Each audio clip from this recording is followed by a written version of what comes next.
Delhi Mumbai express way પર રાત્રિના સમયે મુસાફરી મુશ્કેલ છતાં ટોલ વસૂલાત પૂરેપૂરી, વાહન ચાલકોની સુરક્ષા ક્યાં તેવા સવાલો ઉભા થયા। દિલ્હી મુંબઈ એક્સપ્રેસ વે પર રાત્રિના સમયે મુસાફરી કરવી હવે વાહન ચાલકો માટે મુશ્કેલ બની રહી છે। ટોલ વસૂલાત પૂરેપૂરી કરવામાં આવે છે, પરંતુ જ્યારે વાહન ચાલકનું વાહન રસ્તા વચ્ચે બગડે ત્યારે તેને સમયસર મદદ કેમ મળતી નથી અને સુરક્ષાની ખાતરી ક્યાં છે?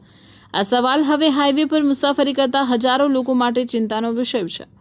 મહેન્દ્રસિંહ ખુમાનસિંહ પાટણવાડિયા પોતાની ફોર વ્હીલ લઈને ગોધરાથી સરભાણ ગામે જઈ રહ્યા હતા। દરમિયાન હાલોલ નજીક દિલ્હી મુંબઈ એક્સપ્રેસ વે પર તેમની ગાડી અચાનક બગડી ગઈ હતી। તેમણે મદદ મેળવવા માટે 2-3 કલાક સુધી પ્રયાસ કર્યો। 1033 હેલ્પલાઇન પર 30થી વધુ વખત કોલ કરવા છતાં કોઈ જવાબ ન મળ્યો હોવાનો આક્ષેપ કરવામાં આવ્યો છે।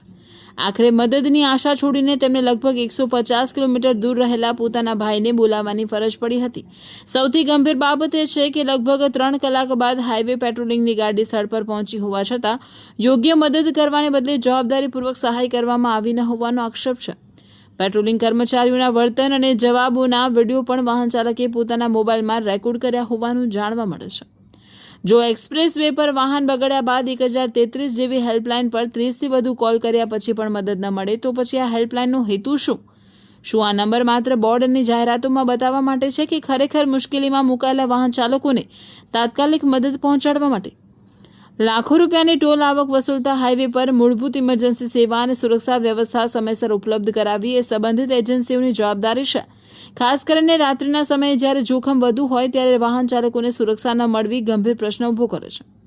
સંબંધિત હાઈવે ઓથોરિટી, ટોલ સંચાલક એજન્સી અને જવાબદાર વિભાગે આ સમગ્ર ઘટનાની ગંભીરતાથી તપાસ કરવી જોઈએ। 1033 હેલ્પલાઇન પર થયેલા કોલનો રેકોર્ડ તપાસવો જોઈએ અને 3 કલાક સુધી મદદ કેમ ન પહોંચી તે અંગે જવાબદારી નક્કી કરવી જોઈએ। નહીં તો વાહન ચાલકોમાં એક જ સવાલ રહેશે, દિલ્હી મુંબઈ એક્સપ્રેસ વે પર ગાડી બગડે તો 1033ને કોલ કરવો કે પછી સીધા 150 કિલોમીટર દૂરથી પોતાના સગાને બોલાવો?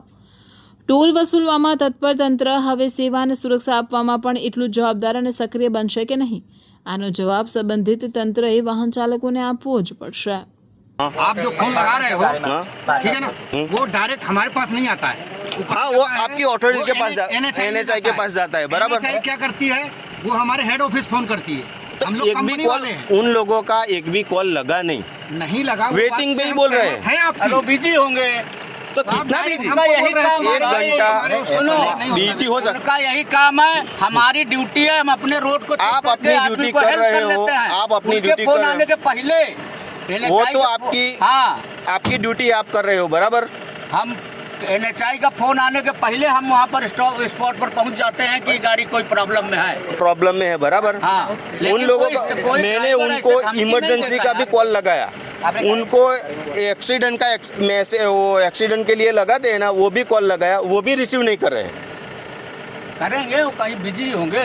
अब कहीं बिजी ऐसा नहीं होता है ना, 1 घंटे 2 घंटे 2-2.5 घंटे से बिजी। NHAI वाला હજુ પણ એક પણ કોલ રિસીવ કરવા રાજી નથી।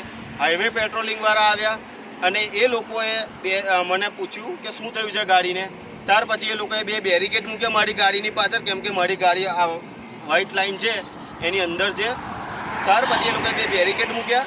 પછી અમને એવું કીધું કે તમારી ગાડી ટોઈંગવાળા આવે અને લઈ જાય, ત્યાર પછી તમે આ બેરિકેડ 2 સાઈડ પર મૂકીને જજો। તો શું એ લોકોને બેરિકેડની ચિંતા છે? અમે આટલા 3 કલાકથી અમે અહીંયા અટવાઈએ છીએ, એ લોકોને એ નથી દેખાતું?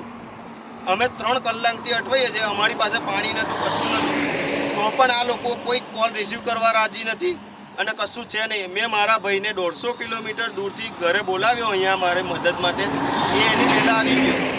તો કેમ આ લોકોની કોઈ ફરજ નથી? ટોલ ટેક્સ લેવા માટે તો ગાડી ટોલ ટેક્સ ભર્યા વગર તો જવા નથી દેતા, આગળ દંડો ઊભો કરી દે છે। તો એ કેમ નથી દેખાતું એ લોકોને કે આવી રીતને પેસેન્જર તમારે જે ટોલ ટેક્સ આપે છે એ લોકોની કેમ મદદમાં આવવાની તમારી ફરજ નથી? આ તો અમે જેન્ટ્સ હતા, અત્યારે 10:30 વાગ્યા છે તો પણ હજુ અમને કોઈ મદદ મળી નથી। હાઈવે ઓથોરિટી દ્વારા કોઈ મદદ મળી નથી અમને। આ તો અમારા ઘરેથી અમે મદદ મંગાવી, અત્યારે મારી જોડે કોઈ લેડીઝ હોત તો એ લોકો જોડે શું થાત એ તમારે જોવાનું છે।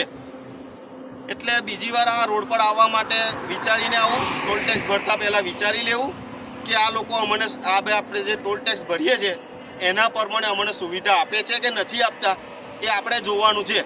કેમ કે આપણા ટેક્સથી રોડ બન્યો છે, એમના ઘરના પૈસા નાખીને રોડ બનાવ્યો નથી આ લોકોએ. મારે આ જ કહેવું છે બસ.